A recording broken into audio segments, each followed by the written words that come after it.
Second point I would like to make is about the uh, the the assistance package, the economic financial aid that Germany is giving to Greece. I've heard quite often from simple German people on YouTube or on the media saying that we don't want to give money to Greece. They're a corrupt country and they couldn't manage their economy properly. Why should we help them? And I want to make 2 points. The one is that, firstly, Germany is not giving away money. Germany is lending money to Greece with a high interest rate. And I don't know if this is known, but the interest rate that the national states are charging Greece is much higher than the interest rate of the IMF loans. So as we are repaying Germany, we are returning the amount lent, and we are also giving them an interest rate, an interest on top of that that's quite profitable.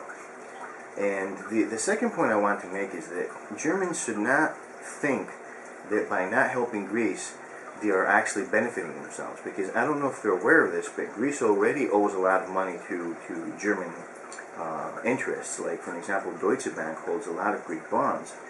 And if Greece defaults and is not able to survive, that will definitely affect Germany. So one way or the other, if the Germans do not decide to help Greece and to aid Greece, they're going to have problems that will arise from the consequences. And I feel that Angela Merkel there maybe is not trying to explain that to the German people, because it's more convenient for her to capitalize on their anger and try to go with the flow of popular belief.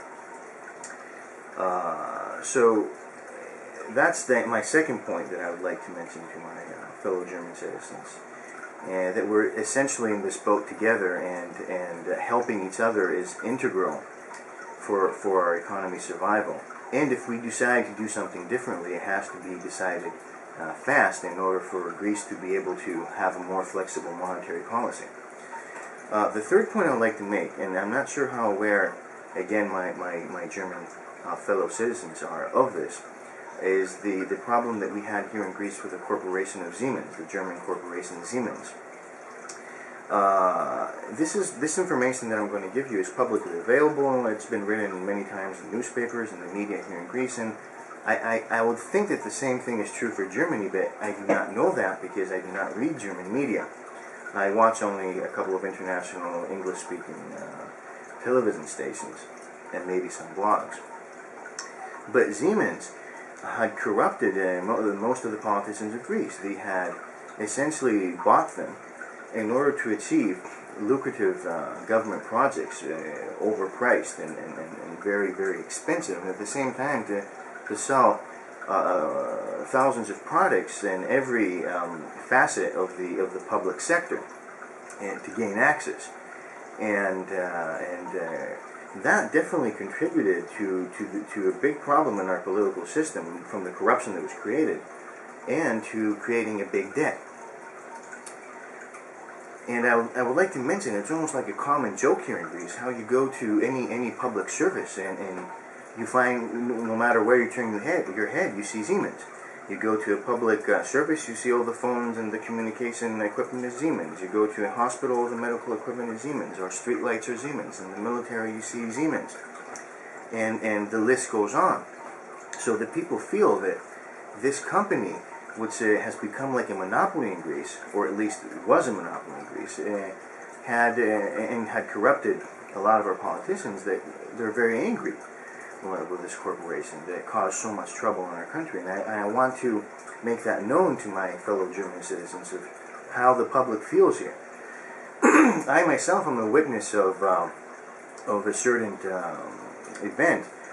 2 years ago, I was in the Greek island of Antiparos, and the locals there were telling me how the financial director of Siemens in Greece, Mr. Karavelas, had basically bought large amounts of land that no even highly paid professional could ever afford, and essentially had fenced that land down, and some of the best beaches of Antiparos became his private beaches.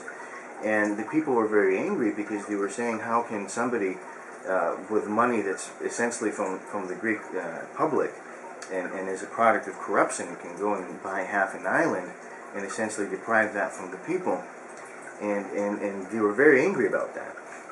So, and I'm not saying that German products are not good. Everybody knows that German products are it's universally accepted that they're of high quality and of superiority, and of course we're not talking of every German corporation. We're talking about some corporations, and especially Siemens. And I feel that these companies, excuse me, the value of their products and can on its own help in those companies competing in foreign countries like Greece. There's no need for them to resolve to such business tactics, and I feel that companies like Siemens or any other German company on its own merit can compete quite well within any foreign market, including the Greek market.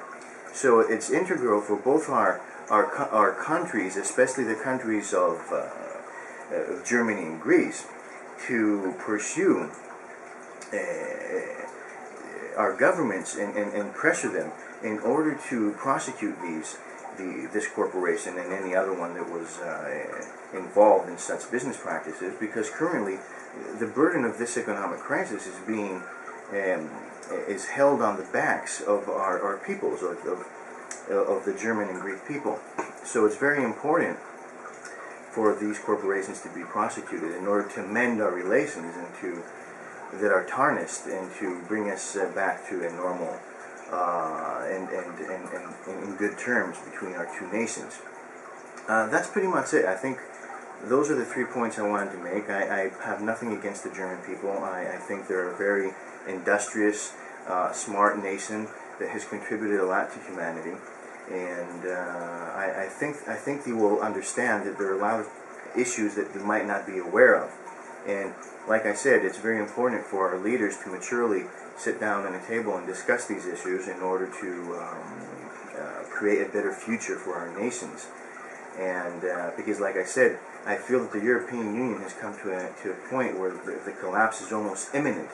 So before we reach that point, it's very important to kind of clarify how we are going to pursue our mutual benefits as countries without causing problems to each other. So that's what I had to say. Thank you very much for listening, and have a good day and a good night, depending on where you live in the world, and I'll see you. Bye-bye.